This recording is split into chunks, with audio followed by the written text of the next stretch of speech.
안녕하세요. 오늘은 요한계시록 16장 1절에서 11절 말씀 가지고 대접의 재앙이라는 제목으로 은혜를 나누고자 합니다. 1절을 먼저 보겠습니다. 1절에 또 내가 들으니 성전에서 큰 음성이 나서 일곱 천사에게 말하되 너희는 가서 하나님의 진노의 일곱 대접을 땅에 쏟으라 하더라. 요한계시록은 종말론을 보여주고 있습니다. 일곱인, 일곱 재앙, 일곱 대접으로 내용이 전개되고 있습니다. 일곱인은 역사가 어느 방향으로 진행되고 있는가를 보여주고 있습니다. 마지막 심판을 향해서 가고 있습니다. 일곱 재앙은 하나님의 경고입니다. 재앙의 고통은 아픕니다. 다만 그 아픔을 통해서 정신을 차리게 하고 마지막 심판이 쏟아지는 것입니다. 이것은 돌아오라는 하나님의 외침입니다. 이제 요한계시록 16장은 일곱 대접의 재앙을 보여줍니다. 점점 고통의 강도가 높아갑니다. 왜 돌아오지 않는가? 왜 하필이면 이런 방식으로 심판을 하시는가? 그런데 본문은 거듭 심판의 정당함을 천명하고 있습니다. 하나님의 심판 앞에 억울하다라고 말할 수 없다는 것입니다. 그 이유를 밝혀주고 있습니다. 먼저 우리 주님은 일곱 천사를 향해서 명합니다. 너희는 가서 하나님의 진노의 일곱 대접을 땅에 쏟으라. 2절에 첫째 천사가 가서 그 대접을 땅에 쏟음에 짐승의 표를 받은 사람들과 그 우상에게 경배하는 자들에게 악하고 독한 종기가 나더라.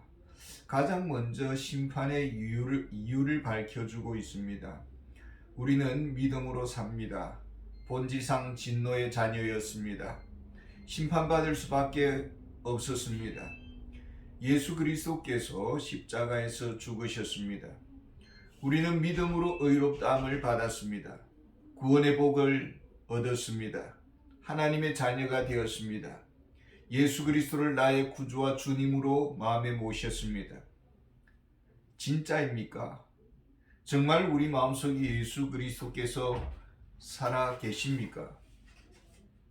살아도 주를 위해서 살고 죽어도 주를 위해서 죽을 수 있습니까? 주님을 진정 사랑하십니까?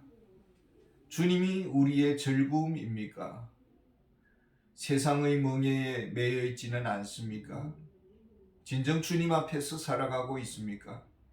주를 위해서라면 가장 아끼는 것을 우리가 바칠 수 있습니까?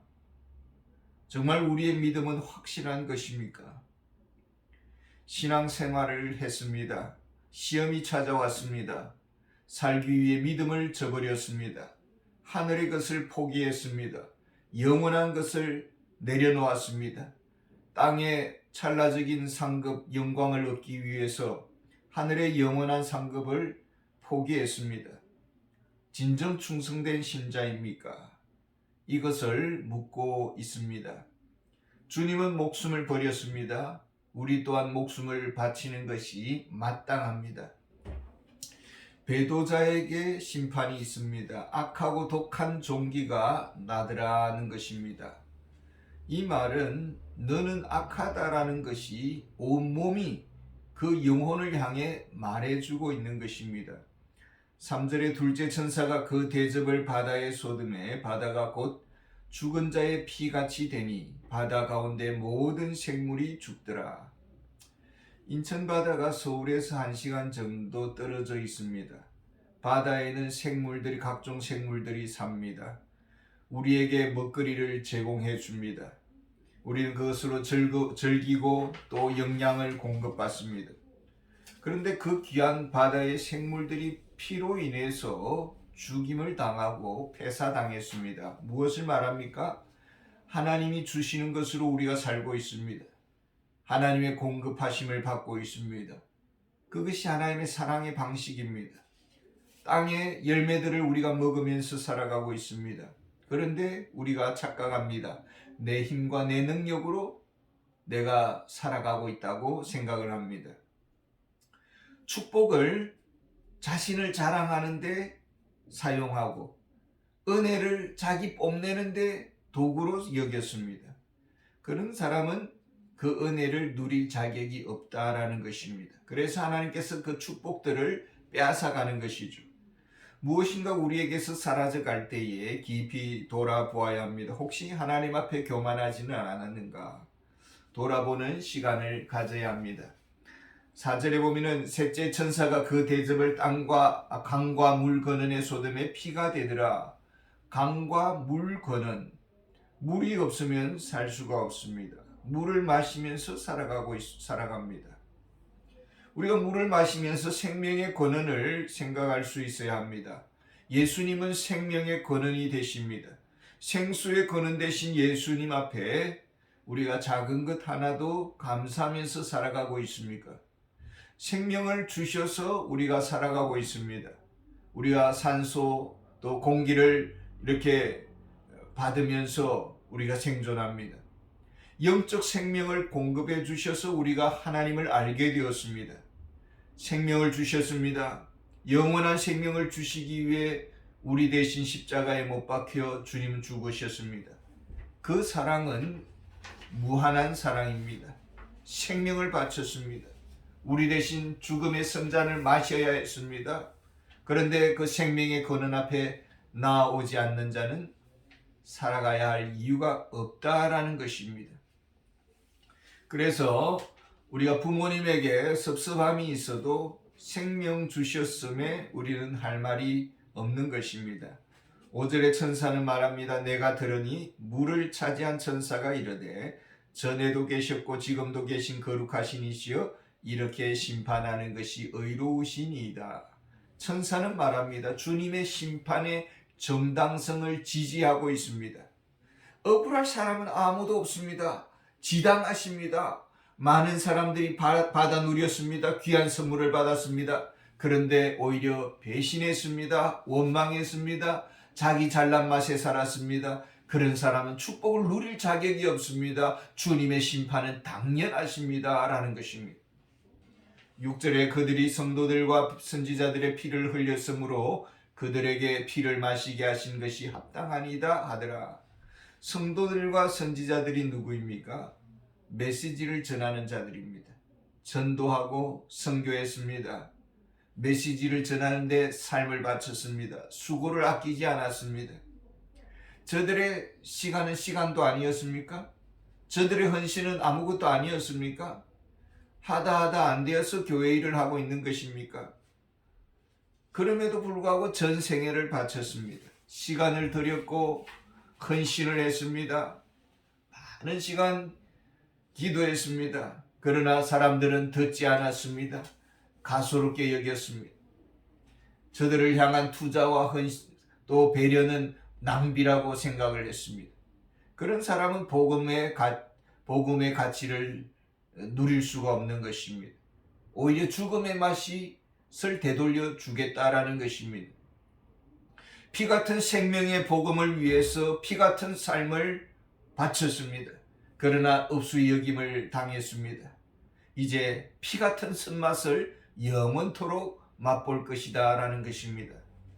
성도들과 선지자들은 어떤 메시지를 전했을까요? 7절에 보면은 또 내가 들으니 제단이 말하기를 그러하다 주 하나님 곧 전능하신 이시여 심판하시는 것이 참되고 의로우시도다 하더라. 제단이 말한다. 제단이 하나님의 심판의 정당성을 선언하고 있습니다. 왜 제단이 주님의 심판이 의롭다라고 지지하고 있는 것일까요? 이 제단은 다름 아닌 십자가의 제단을 말합니다. 주님은 십자가에서 목숨을 바쳤습니다. 피를 흘렸습니다. 십자가의 복음, 사람들은 이 십자가의 복음을 어리석다고 했습니다. 오히려 세상의 지성의 우월성을 주장했고 가방끈의 길이로서 모든 것을 평가했습니다. 십자가의 복음을 아편이라고 치부했습니다. 십자가는 하나님의 사랑의 극치요 하나님의 그리스도의 능력입니다. 그 그 사랑, 그 죽으심, 그것 때문에 우리가 죄 사함을 받았습니다. 그러나 외면했습니다. 생명을 바친 사랑, 그 사랑을 무가치하게 여겼습니다. 거부했습니다. 심판의 이유는 하나님의 사랑을 거부한 죄입니다. 십자가의 사랑을 거부한 죄입니다. 복음을 듣기를 거부한 죄입니다. 이것이 심판의 이유입니다. 8절과 9절에 보면은 넷째 천사가 그 대접을 해에 소돔에 해가 권세를 받아 불로 사람들을 태우니 사람들이 크게 태움에 태워진지라 이 재앙들을 행하는 권세를 가지신 하나님의 이름을 비방하며 또 회개하지 아니하고 주께 영광을 돌리지 아니하더라. 해는 삶의 모든 것을 제공합니다. 해가 있어서 봄날의 그 따스함을 우리가 누립니다. 해가 있어서 식물들이 성장합니다. 십자가의 사랑, 의의 태양이신 예수 그리스도를 거부한 자들, 복을 누릴 가치가 없다라는 것입니다. 복의 근원 대신 그 태양은 오히려 사람들을 태우는 불로 변화되더라라는 것입니다. 가끔씩 산불이 나고 많은 소방대원들이 희생을 당하기도 합니다. 이 소중한 불이 오히려 세상을 불태워버리고 사람들을 태워버립니다. 하나님의 의의 태양의 선물을 받은 우리들입니다. 의의 태양 대신 예수 그리스도를 거부한 죄, 오히려 해로 인해서 불태움을 받을 것이다 라는 것입니다. 근데 저들에게 세 가지 나타나는 반응이 있습니다. 하나는 하나님의 이름을 비방합니다. 회개하지 않았습니다. 주님께 영광을 돌리지 않았습니다. 왜 고통의 시간에 회개하지 않았을까요? 사람이 고통을, 너무나 큰 고통을 당하게 되면은 감사가 나오기보다는 이 마음에서 반항심이 불일 듯 일어날 수가 있습니다. 이 큰 재앙과 심판은 회개의 기회를 차단시키는 역할을 하고 있다는 것을 볼 수가 있습니다. 회개의 기회를 막아버렸습니다. 이것이 하나님의 오묘한 방법입니다. 영원한 지옥의 고통의 관문인 것이죠. 10절과 11절입니다. 또 다섯째 천사가 그 대접을 짐승의 왕좌에 쏟으니 그 나라가 곧 어두워지며 사람들이 아파서 자기 혀를 깨물고 아픈 것과 종기로 말미암아 하늘의 하나님을 비방하고 그들의 행위를 회개하지 아니하더라. 고통과 극심한 통증은 회개의 기회를 막아버리는 하나님의 방법입니다. 악한 자들, 하나님의 사랑을 거부한 자들, 저들에게는 더 이상 회개의 기회도 없다라는 것입니다. 보라 지금은 은혜 받을 만한 때요, 보라 지금은 구원의 날이로다. 새 사랑의 태양이 우리를 향해 빛을 비추입니다. 온갖 좋은 것을 맛보고 누립니다. 모든 것이 하나님의 은혜입니다. 사랑 아닌 것이 없습니다. 오직 그 크신 사랑 앞에 우리는 겸손해야 합니다. 항상 기뻐하고 쉬지 말고 기도하고 범사에 감사함으로 하나님께 영광 돌려드리는 그런 거룩한 하나님의 백성들이 다 되기를 원합니다. 감사합니다.